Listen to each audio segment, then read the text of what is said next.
My name is Harper. I'm in my late 30s, and for most of my adult life, I've been described with words like steady, practical, and low maintenance. I'm a wife, a mother, and for a long time, the quiet center of a family that looked enviably stable from the outside. People often assume they understand women like me at a glance, that we're gentle because we're passive, loyal because we're afraid to be alone, silent because we don't see what's happening around us. That assumption is what makes this story possible. I've always been underestimated, not in a cruel way, more in a comfortable way.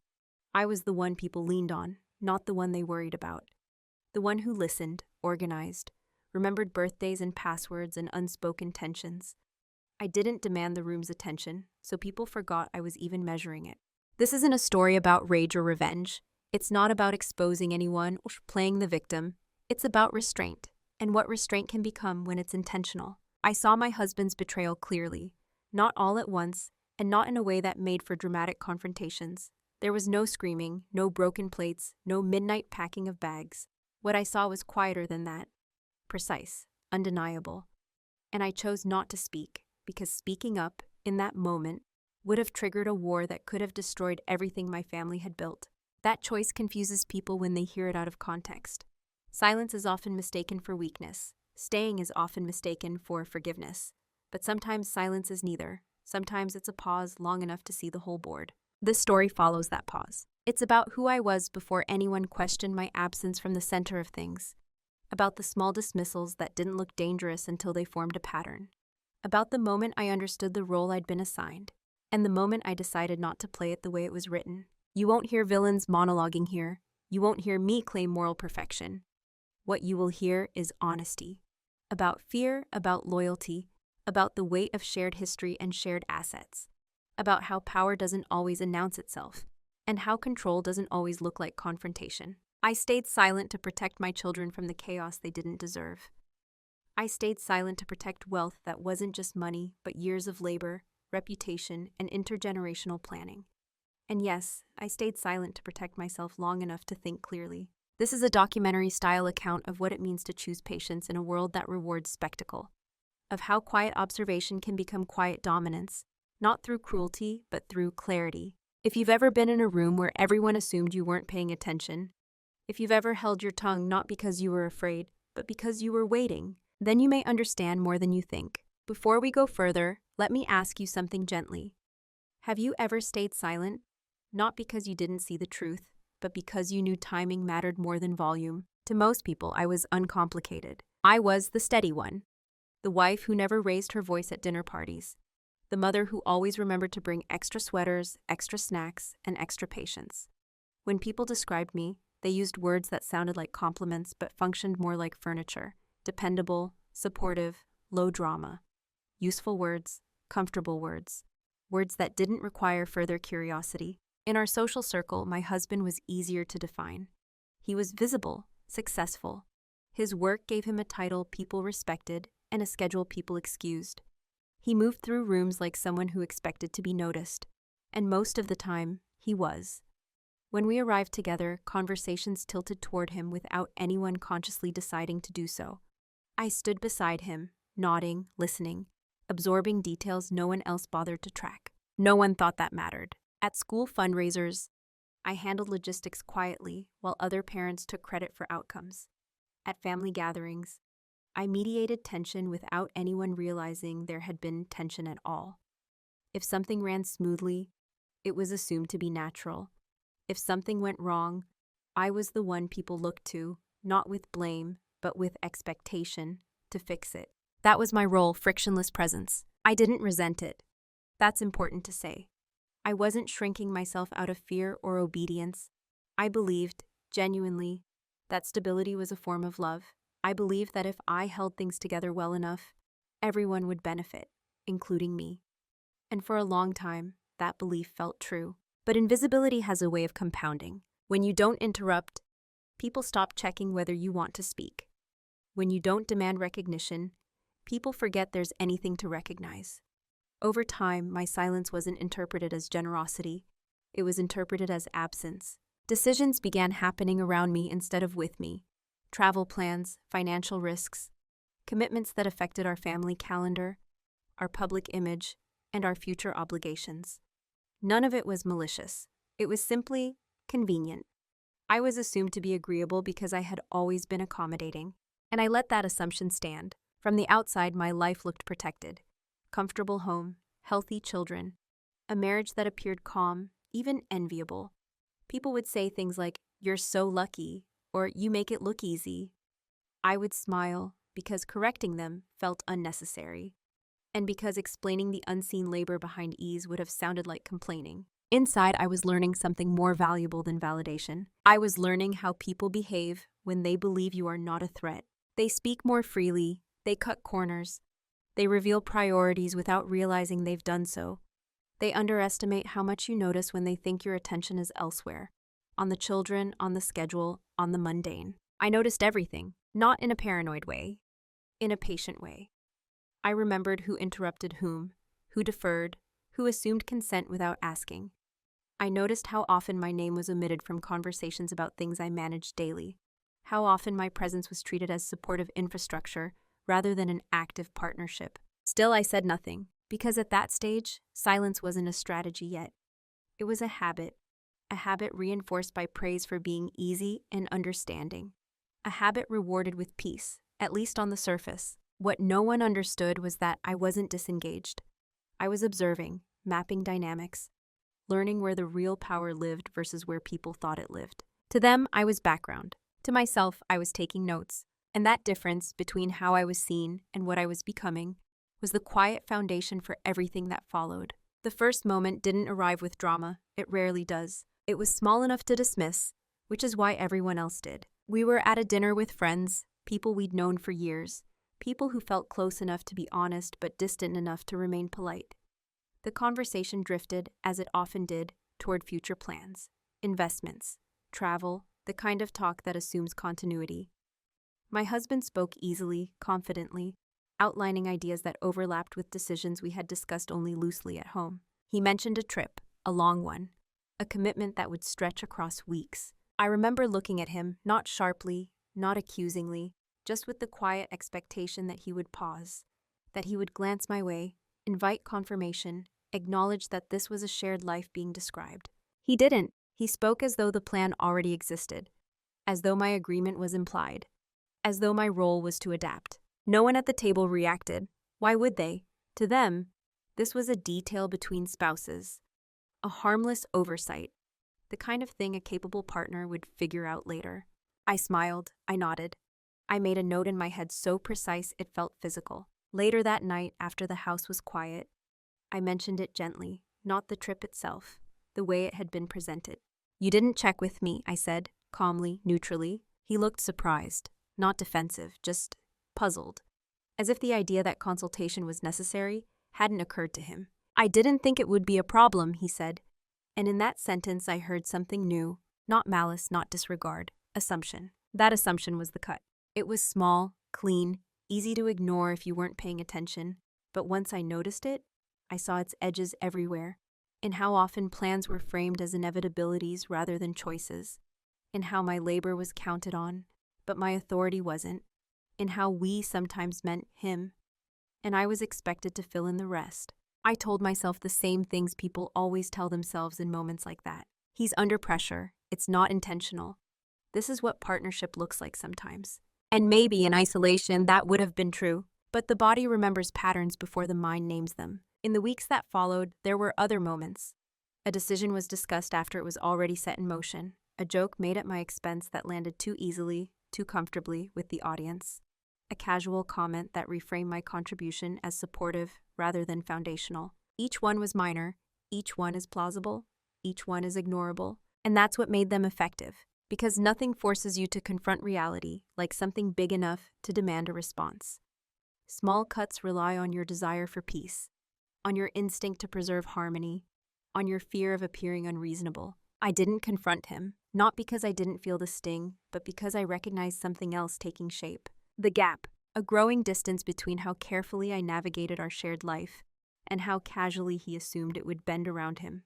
A gap between my internal awareness and my external compliance. I began to pay closer attention, not to his words, but to his defaults. What he did when no one corrected him, how he behaved when he thought agreement was automatic, and I noticed how quickly people adapt to a version of you that asks for nothing. That night, lying awake beside him, I understood something I hadn't before. Disrespect doesn't always announce itself with cruelty. Sometimes it arrives as a convenience, as the quiet relief of not having to ask. And once someone grows accustomed to that relief, they rarely question its cost, especially if you're the one paying it. I didn't yet know where this would lead. I didn't have a plan, I only had awareness. But awareness, once formed, doesn't disappear. It sharpens. Once you notice a pattern, the mind does something curious. It doesn't always rush to confront it. Often, it tries to make it livable. That's what I did. I told myself that this was what long marriages looked like once the early rituals wore off. That familiarity naturally bred efficiency. That he trusted me enough to assume I would handle whatever followed his decisions. There was comfort in that interpretation, because it preserved the story I had invested in. I became very good at explaining things away. If he forgot to tell me about a schedule change until the last minute, it was because his work was demanding. If he spoke over me in conversations, it was because he was excited, not dismissive. If he joked about my role being the glue, it was affection, not minimization. And when something felt off, I reminded myself of all the things that were still intact. The children were thriving, the finances were stable, our public life was calm, no one was yelling, no one was leaving. Disrespect that doesn't disrupt your survival is easy to tolerate, especially when you've been taught that endurance is a virtue. Over time, my silence stopped feeling like a choice and started feeling like maintenance, a way of keeping things smooth, a way of preventing conflict that seemed unnecessary, even indulgent. What I didn't realize then was that by absorbing each slight quietly, I was teaching everyone, including him, how to treat me, not through words, through consistency. When you don't correct a narrative, it solidifies. When you don't push back, people assume there is nothing to push against. My reliability became a justification for exclusion. My calm became evidence that nothing was wrong. And because I was still performing well, still managing the household, still supporting his career, still showing up, there was no incentive for anyone to reevaluate the arrangement. The most dangerous part was how reasonable it all sounded in my head. I wasn't being abused. I wasn't being threatened. There were no ultimatums. There was just a slow erosion of mutuality, disguised as efficiency, a shift from partnership to expectation. I began to notice how often my needs were postponed, not denied, just delayed indefinitely. Later, after this quarter, once things settled down, always framed as temporary, always dependent on external circumstances that are never fully resolved. And I agreed, because agreeing had become reflexive. I told myself that this was maturity, that choosing battles was wisdom, that silence was sometimes the higher ground. What I didn't yet admit was how tired I was, not physically, structurally, tired of being the one who adapted, tired of being the emotional regulator, tired of carrying the weight of unspoken adjustments so others could move freely. Still, I didn't speak up, because by then, silence was no longer just about keeping peace. It was about identity. I had become the woman who didn't need much, the woman who was fine, the woman who could be counted on not to complicate things. To disrupt that image felt dangerous, not because of what would happen, but because of what it would reveal. I sensed dimly that if I named what was happening, I would have to decide what to do about it. And I wasn't ready for that decision yet. So I normalized the discomfort. I folded it into routine. I treated it like background noise, something you stop hearing once it's constant enough. But the body doesn't forget what the mind rationalizes. I slept lighter. I listened more closely. I noticed how often I was alone in rooms full of people, how often my contributions were summarized by others, reshaped, and presented without attribution. And still I smiled, still I nodded, still I told myself this was survivable. Looking back, I understand why I stayed quiet then. I wasn't weak. I was buying time to see whether this was a phase or a structure, time to understand whether my discomfort was situational or systemic, time to learn whether speaking would restore balance or simply expose how far it had already shifted. Because once you speak, you can't unknow what the response will tell you. And I wasn't ready to hear that answer yet. There is a moment when you stop asking why something feels wrong and start asking what role you're playing in it. For me, that moment arrived quietly, without confrontation or revelation. It came through repetition. I began to see myself reflected not in mirrors, but in expectations. I was the one who would handle it, the one whose plans were flexible by default, the one whose emotional range was assumed to be narrow, calm, reasonable, endlessly accommodating. When something needed to be smoothed over, my name came up. When something needed to be decided quickly, my input was optional. No one announced this role. No one assigned it out loud. It formed organically, the way habits do, through reinforcement. When I complied, things worked. When I hesitated, there was confusion, not anger, confusion. As if my resistance was a glitch in a system that usually ran flawlessly. That's when I understood my value had been categorized. I wasn't the visionary, I wasn't the authority, I was the stabilizer. Reliable, useful, invisible. In meetings about family foundations or long-term planning, I was present but not positioned. I was asked to take notes, not to shape direction. My knowledge was trusted only insofar as it supported decisions already leaning forward. And because I didn't interrupt, because I didn't insist, because I had trained myself to believe that support was noble, I confirmed their assumptions. The realization didn't make me angry, it made me alert. I noticed how often my competence was leveraged without acknowledgement, how often my emotional labor was assumed rather than requested, how often my silence was interpreted as consent, not contemplation. Most revealing of all was how surprised people were when I expressed even mild preferences. Not disagreement, preferences. As if the idea that I had an internal world separate from the system was unexpected. That surprise told me everything. I wasn't being dismissed because I lacked substance. I was being dismissed because I had made it easy. And ease, once established, becomes entitlement. At home, the pattern was most visible in the smallest things. Plans were made around my schedule without consulting me. Decisions framed as already settled. Conversations that assumed I would adjust. When I did speak, carefully, kindly, the response was often reassurance instead of revision. It's not a big deal. We'll figure it out. You're overthinking it. Each phrase carried the same subtext. Your discomfort does not outweigh the momentum already in motion. And so the role solidified. I was the woman who would absorb impact quietly so others could move faster. What changed wasn't my behavior yet. It was my understanding. Once you see the role clearly, you stop confusing it with identity. I wasn't naturally invisible. I had been positioned there through consistency and rewarded for staying put. That meant the role could be changed, but not without consequence. Because roles exist to serve systems. And systems resist disruption. I understood then why speaking up felt so risky. It wasn't because I lacked words. It was because any deviation from expectation would force others to reckon with how much they relied on my silence. That reckoning would be uncomfortable, for them and for me, and I wasn't ready to trigger it yet, not because I feared conflict, but because I needed leverage before I redefined the terms. I began to hold my tongue differently, not as a habit, but as a choice. I watched how often my presence was treated as background support. I noticed who benefited most from my compliance. And slowly something shifted. I stopped trying to be understood. I started trying to understand the structure itself. Because once you know the role you've been assigned, you can decide whether to continue performing or to rewrite the script entirely. The shift didn't happen during an argument. It happened on an ordinary afternoon, the kind that leaves no mark on calendars. The house was quiet. The children were at school. I was sorting paperwork at the dining table, bank statements, foundation reports, the unglamorous documents that quietly hold lives together. I remember the light that day, soft, unhurried, nothing dramatic about it. I came across a discrepancy, not a glaring one, just a number that didn't align with the rhythm I knew so well. I had managed our household and charitable accounts long enough to recognize patterns instinctively. This wasn't an emergency. It wasn't proof of anything. It was simply off. I paused. In the past, I would have mentioned it casually, asked a neutral question, trusted the answer, even if it didn't fully satisfy me. This time, I didn't. I checked again, then again, more carefully. I followed the trail, not obsessively, not with suspicion, but with curiosity sharpened by months of quiet observation. The discrepancy led to a calendar entry. The calendar entry led to a gap in explanation.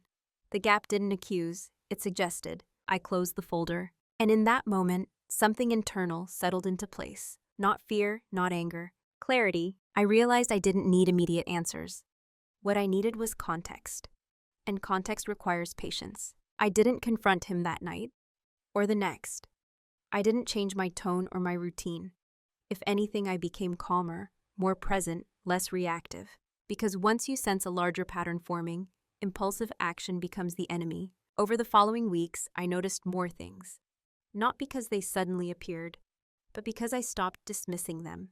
Late meetings that didn't align with timelines, explanations that were technically plausible but emotionally thin, a phone angled just slightly away from view, a new attentiveness to appearance paired with a subtle distance at home. None of it on its own would have convinced anyone. That's what made it powerful. I didn't label it betrayal yet. I didn't allow myself that language. I simply acknowledged the data. And the most important shift happened quietly inside me. I stopped assuming good faith as a default. That doesn't mean I assumed bad faith. It means I suspended assumption altogether. I moved into observation mode. Emotionally, it felt like stepping back half a pace. Not away from the marriage, but away from automatic trust, from the reflex to explain things away. I became deliberate. I documented, not obsessively, but consistently, dates, times, financial movements. Not to build a case, but to build understanding. The irony is that I felt more peaceful during that period than I had in months. Because confusion is exhausting, certainty, even uncertain certainty, is lighter. I didn't feel like a woman being betrayed yet. I felt like a woman waking up. I also understood something else with unsettling precision. If I spoke too soon, I would lose access. Access to information, access to truth, access to the full picture. Confrontation would not bring honesty. It would bring defense. And defense would trigger a war, not just emotional, but legal, financial, reputational. A war that would fracture the stability my children depended on and expose structures that had been built carefully over decades. I wasn't ready to burn everything down to prove I was right. So I chose stillness. That day marked the end of my unintentional silence. From that point on, every quiet moment was intentional. Every unanswered question was stored, not swallowed. Every interaction was observed through a lens that prioritized long-term consequences over immediate relief. I didn't feel clever. I didn't feel powerful. I felt responsible for choosing the path that caused the least collateral damage, not the most noise. And that was the day I understood something most people never do. Silence isn't the absence of action. Sometimes it's the beginning of it. There's a difference between being quiet because you don't know what to say, and being quiet because you know exactly what you're doing. I crossed that line without ceremony. Once awareness settled in, my silence changed texture. It was no longer soft or automatic.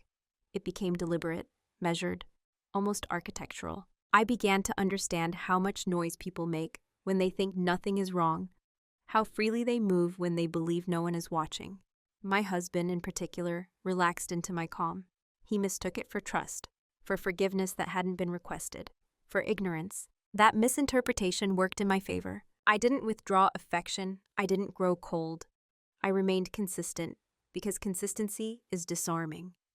When behavior doesn't change, people assume nothing has changed internally either. But internally, everything had. I stopped reacting and started tracking. I noticed patterns in tone, not just content.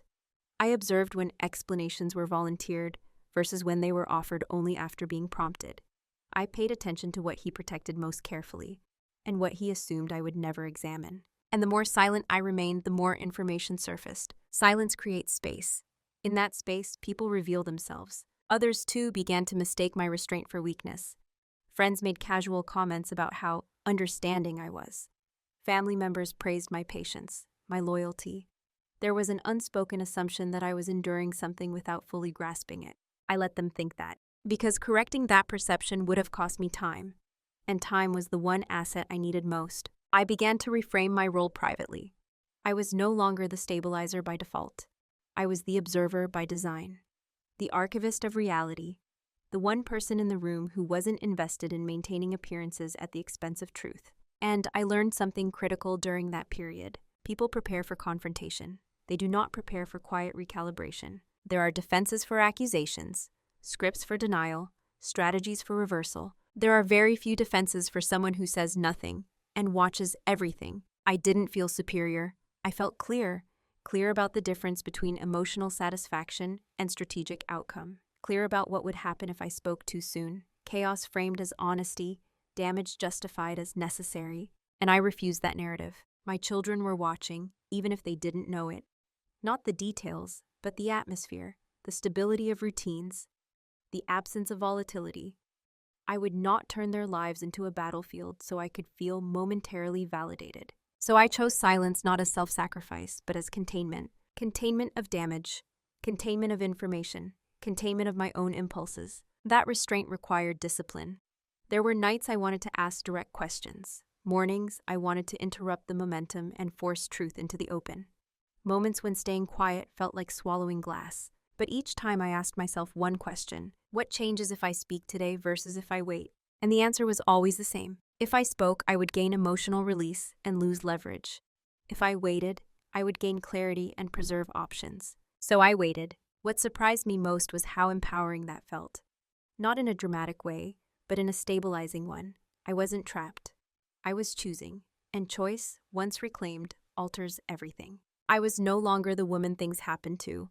I was the woman things were happening around. Without touching the core, I was quietly reinforcing. They thought my silence meant compliance. In reality, it meant recalibration. And by the time anyone realized that my quiet wasn't weakness, the conditions had already shifted beyond their control. What people rarely understand about silence is how much work it contains. While everything on the surface appeared unchanged, something methodical was unfolding underneath.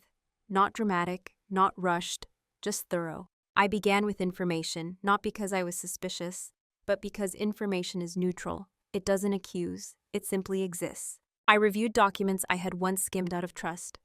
I reread agreements I had previously accepted out of habit. I traced structures, financial, legal, reputational, that had been built incrementally over the years. Trusts, foundations, business arrangements that extended beyond our household and into families, boards, and public perception. None of this was new to me. What was new was how carefully I looked. I noticed whose names appeared where and whose didn't. I noticed which decisions required my signature and which didn't, and more importantly, why. I noticed how certain protections were framed as generosity rather than safeguards, and how that framing discouraged scrutiny. What struck me most was how invisible this work remained. No one questioned why I was spending more time with paperwork. No one wondered why I asked accountants more precise questions. I had always been the organized one. This was simply an extension of that role, harmless, even helpful. That was the advantage. People don't monitor what they believe is maintenance. At the same time, I expanded my understanding quietly. I didn't announce that I was learning. I didn't seek validation. I absorbed knowledge the way I had absorbed emotional labor for years. Privately, consistently, without spectacle. Legal language, financial contingencies. The difference between control and access. Between ownership and influence. Between what appears equal and what is actually balanced. I didn't rush to conclusions. I built frameworks. Emotionally, this period was strange. There was grief, yes, but it was muted, distant. What I felt more strongly was resolve. A sense that I was finally engaging with reality as it was, not as I wished it to be. And because I remained outwardly calm, no alarms were triggered. My husband continued as he had before, confident, slightly distracted, comfortable in the belief that I was on steady ground beneath him. Friends continued to speak freely. Assumptions remained intact. They never noticed the subtle shift in how I listened. I asked fewer questions, but better ones. I stopped filling silences. I let people explain themselves fully, without interruption. And in those explanations, gaps appeared. Inconsistencies, small but telling. People reveal more when they think they are being trusted. What no one saw was how I was positioning, not against anyone, but for myself. I updated the records, clarified boundaries, ensured that my understanding matched reality, not narrative. I didn't change structures yet. I simply made sure I knew where every lever was. And I kept it to myself, not out of secrecy for secrecy's sake, but because premature disclosure creates resistance. Because once people know you are awake, they adjust their behavior. They close doors. They protect information. I needed the doors open. This wasn't manipulation, it was patience. I also prepared emotionally. I disentangled my sense of self from the marriage without detaching from my responsibilities. I imagined different futures, not as threats, but as contingencies. I practiced calm internally, so it wouldn't desert me later. The irony is that I was more present during this time than I had been in years. More grounded, less reactive, because my energy was no longer spent on confusion or self-doubt. It was spent on clarity. They never noticed because they didn't need to. Their lives continued smoothly. The machine ran. The stabilizer was still in place, but the stabilizer was no longer holding things together out of obligation. She was preparing, quietly, carefully, and by the time the full picture emerged, By the time I saw exactly what silence had afforded me, there was no panic, only readiness. The moment of confirmation didn't arrive with shock. There was no surge of adrenaline, no sense of triumph or devastation. What I felt was recognition, the quiet click of pieces settling into place. I had been reviewing a set of records late one evening, not searching for proof, simply cross-referencing timelines, something I had learned to do carefully. Dates matter, patterns matter, especially when stories are told in fragments. That's when I saw it. Not a single document, but a convergence. Financial movements aligned with absences. Absences aligned with explanations that no longer held weight. Names that appeared repeatedly at the edges of transactions, never centered, always peripheral, as though deliberately designed not to attract attention. It wasn't romantic, it wasn't lurid, it was logistical. And that was the moment I understood the full scope of the betrayal. Not just the emotional dimension, but the structural one. This wasn't an impulsive affair hidden clumsily. It was something sustained, compartmentalized, and protected by the assumption that I would never look closely. I sat there for a long time. I didn't cry, not then. Tears require a certain kind of surprise. What I felt instead was a steadying force, like standing on firm ground after a long period of imbalance. The truth didn't shatter me, it clarified me. Because now, there was no ambiguity, no need to interpret tone or read between lines. The reality existed independent of my feelings about it. And with that reality came leverage, not in the crude sense people imagine, not blackmail, not threats. Leverage is simply understanding where influence lives. It's knowing what holds weight, what creates consequence, and what cannot be undone once acknowledged publicly. I saw clearly how exposed the structure actually was, how much depended on reputation, on the appearance of stability, on my continued participation in the narrative of cohesion. I also saw how little protection existed for me if I acted impulsively. If I confronted him immediately, the story would become emotional. He would deny what he could, justify the rest, and shift focus to conflict path rather than accountability. Legal and financial safeguards would activate defensively, not fairly, and the damage to our children, to shared assets, to futures built collectively, would be indiscriminate. That was not justice. That was a collapse. So I did nothing. I closed the files. I made notes. Private, precise, unemotional. I backed up what needed to be preserved. I ensured that what I knew could not be erased by surprise or denial. And then I went to bed. I slept deeply that night, for the first time in months. Because uncertainty had ended. The next morning, I moved through the house as I always had. Breakfast, schedules, ordinary conversations. And I noticed something else. Something almost unsettling. Nothing had changed, except me. I no longer needed reassurance. I no longer wondered if I was imagining things. I no longer felt the urge to test or probe. I had the truth.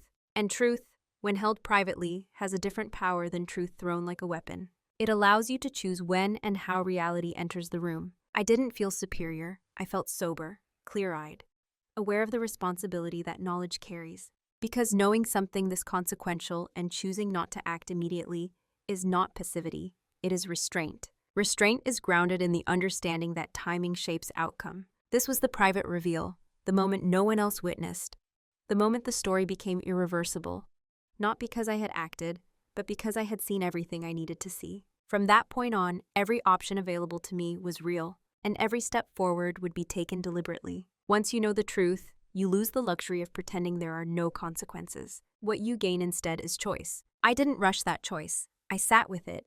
I laid the options out in front of me the way I had learned to lay out budgets and plans, clearly without sentimentality. I could confront him immediately, demand honesty, force confession into the open. That path offered emotional immediacy, a sense of moral clarity.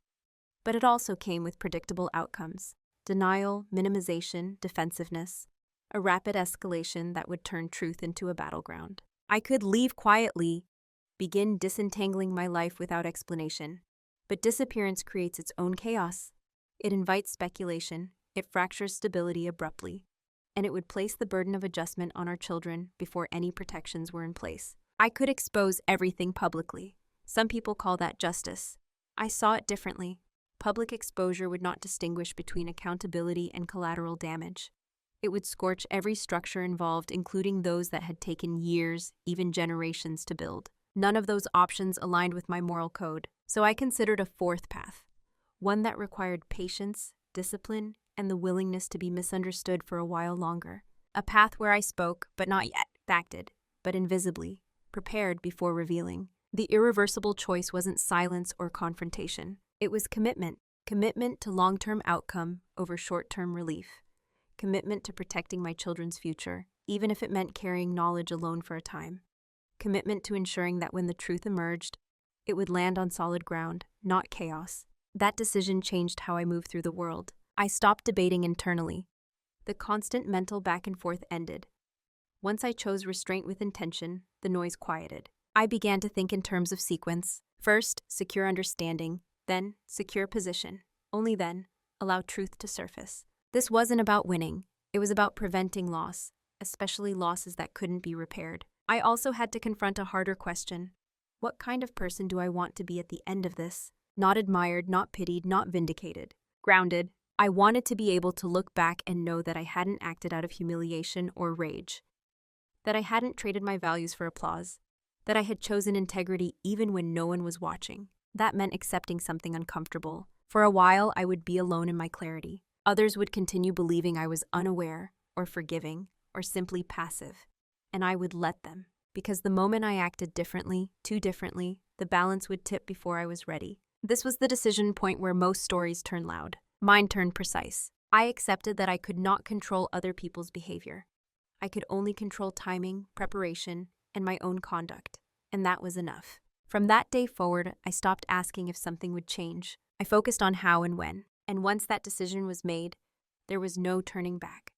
Not because I had trapped anyone, but because I had committed myself to seeing it through with clarity and restraint. The path ahead was quiet, but it was set. Once a decision is made, the work becomes almost boring. That's something no one tells you. Strategy doesn't feel cinematic. It feels methodical, repetitive, quietly demanding. I didn't announce a shift. I simply began to move differently within the same routines. On the surface, nothing changed. Beneath that surface, everything did. I sought advice without raising suspicion. Conversations framed as curiosity, not alarm. I asked questions the way someone managing long-term stability would ask them, which conveniently had always been my role. What happens if circumstances change?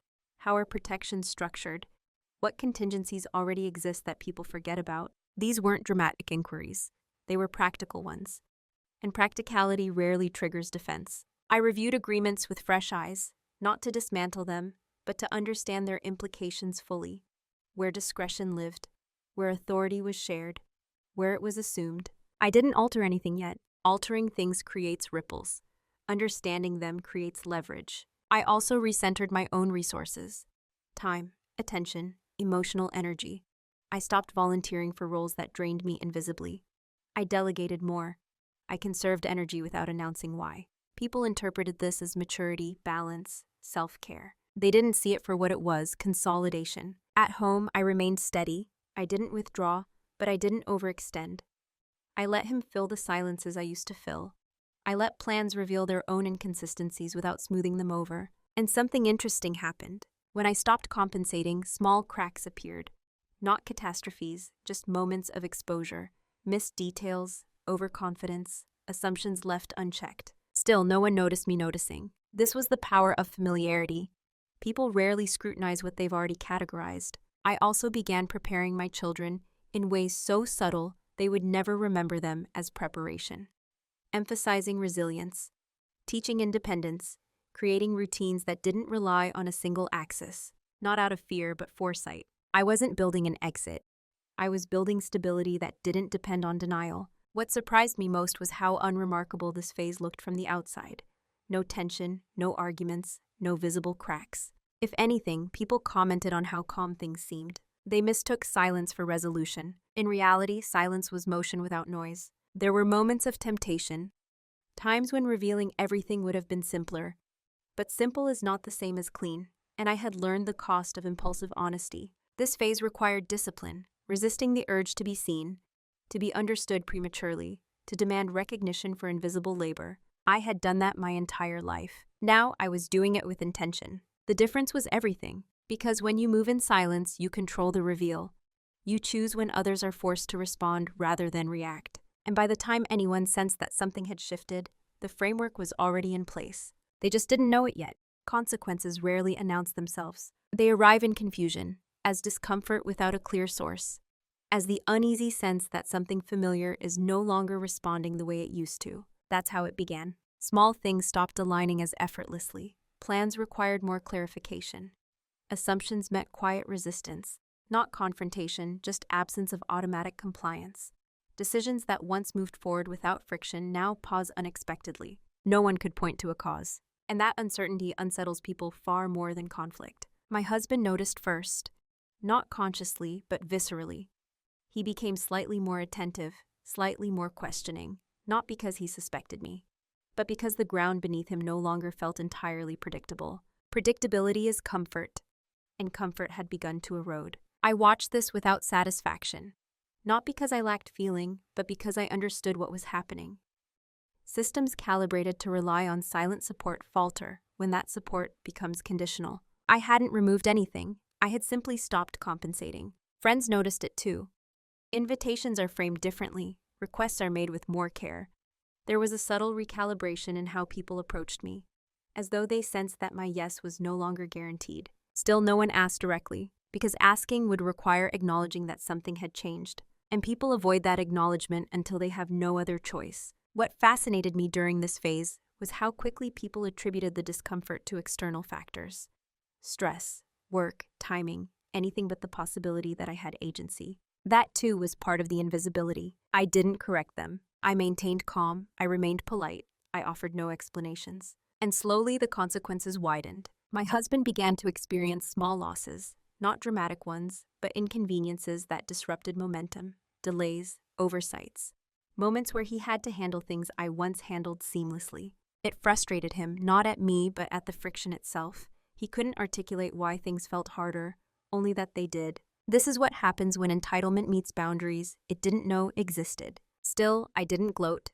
I didn't withdraw kindness. I simply allowed reality to operate without my constant intervention. The shift was subtle, but cumulative. By the time he noticed enough to comment, "Things feel different lately," the answer was already obvious. "Yes," I said calmly, "they do." I offered no further explanation. That response unsettled him more than anger ever could have, because anger provides a script. Calm ambiguity does not. The consequences weren't punishment, they were exposed.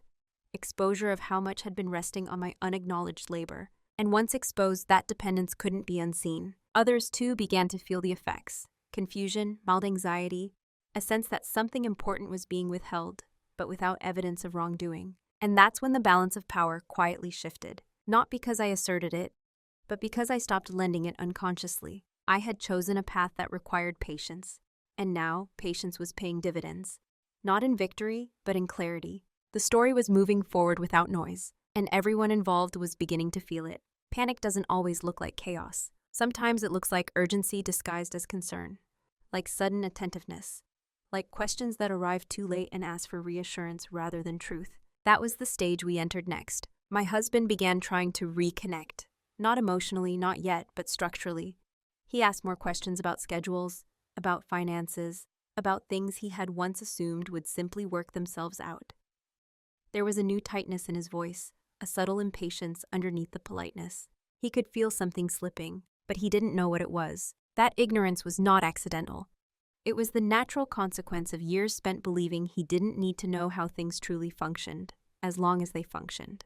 He attempted small repairs, casual gestures, invitations framed as afterthoughts, reassurances offered without context. They landed hollow, not because they were insincere, but because they were reactive. By then, the window for prevention had closed, not because I was punishing him, but because systems don't rewind easily once they've shifted. Once patterns are broken, simply wishing for the old equilibrium doesn't restore it. He asked if something was wrong. I didn't lie. I just didn't answer the question he thought he was asking. "I've been thinking carefully about the future," I said, calm, accurate, non-accusatory. That answer unsettled him, because it didn't invite comfort. It didn't offer resolution. It suggested movement without specifying direction. And movement is terrifying when you don't know where it's headed. Behind the scenes, the ripple effects were compounding. Delays became complications. Complications became conversations that no longer included automatic assumptions. People began double-checking, asking for confirmation, requesting things in writing. Each request felt to him like resistance. To me, it felt like alignment. He tried to accelerate intimacy, to collapse the distance emotionally without addressing its cause. More attention, more presence. But presence without accountability feels performative when you've already seen behind the curtain. I didn't reject it.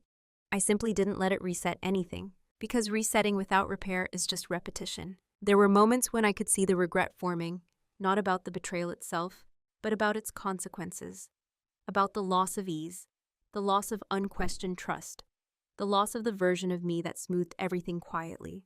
And that regret had nowhere to land, because by the time he recognized that something fundamental had changed, there was nothing left to negotiate. Not because I had shut him out, but because I had finished recalibrating without him. People often believe that relationships end at the moment of confrontation. In reality, they end earlier. At the moment one person stops waiting for the other to notice. That moment had already passed. What he was experiencing now was not punishment. It was delayed recognition. The realization that the time for fixing things had existed and been ignored. And now the cost of that ignorance was clarity. I felt no triumph in this phase.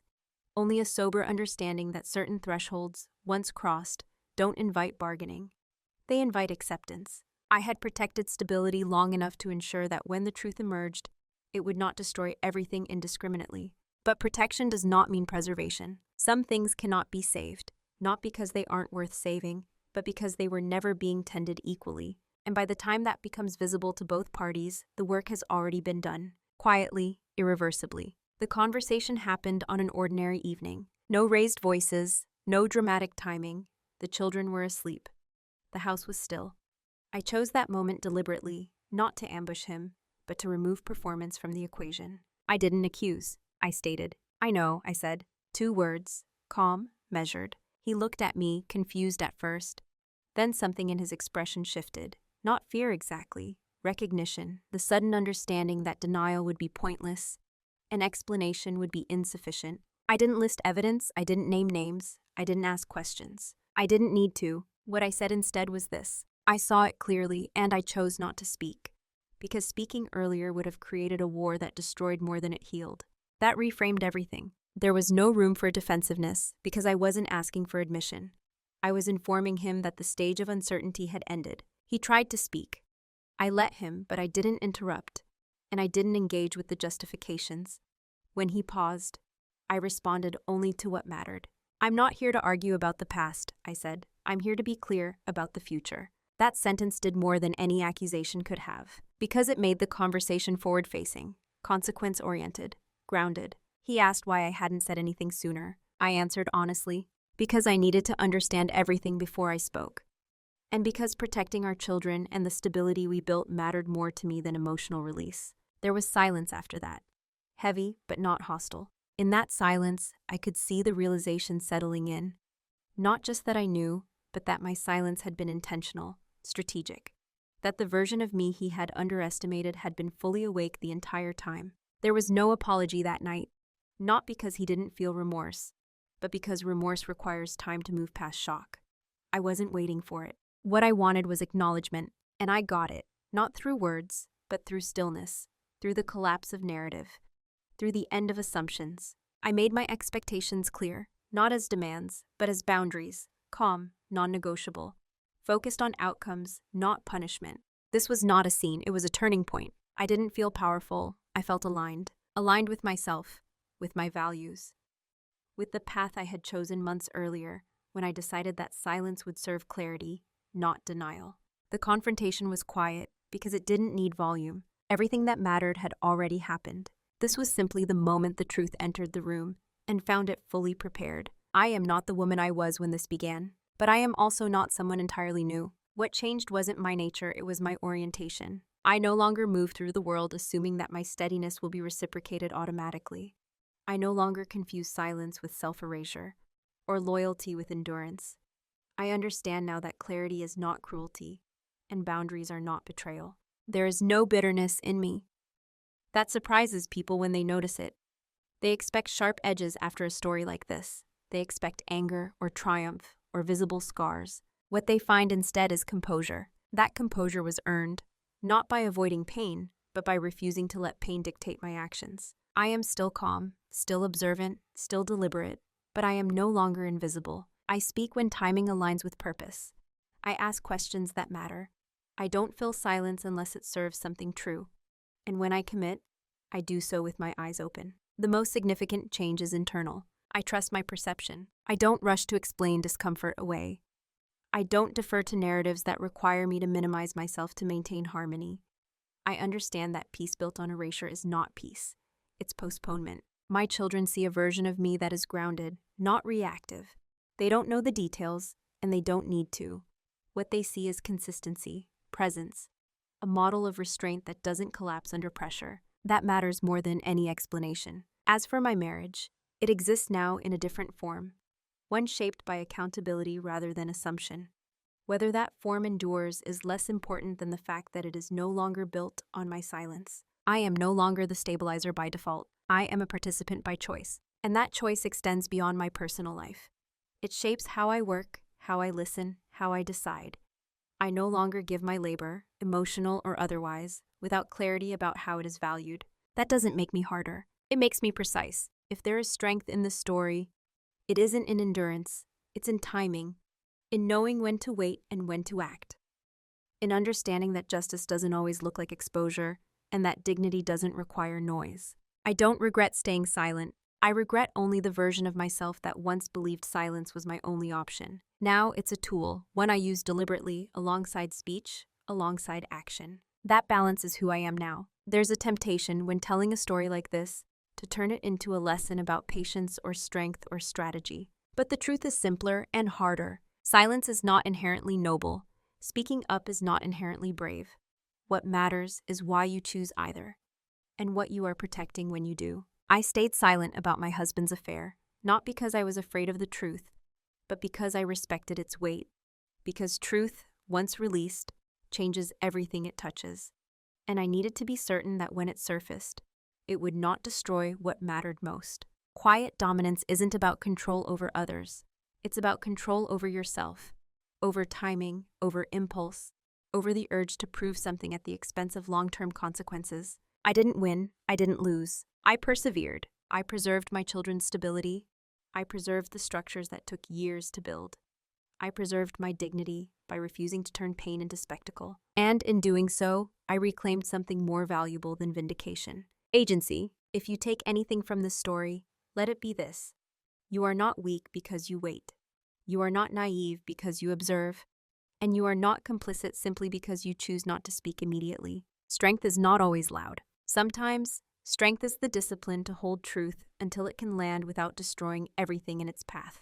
But silence becomes dangerous when it's no longer a choice. The moment you stay quiet because you believe you have no alternative, that is when something vital begins to erode. I learned the difference the hard way, and if you're listening to this and recognizing yourself, if you're in a situation where you see more than you're saying, I want you to ask yourself one question, honestly. Are you silent because you are afraid, or because you are preparing? There is a difference, and understanding that difference may change how your story unfolds. I'd like to hear from you in the comments, not for judgment, not for drama, but for reflection. Have you ever chosen silence to protect something important?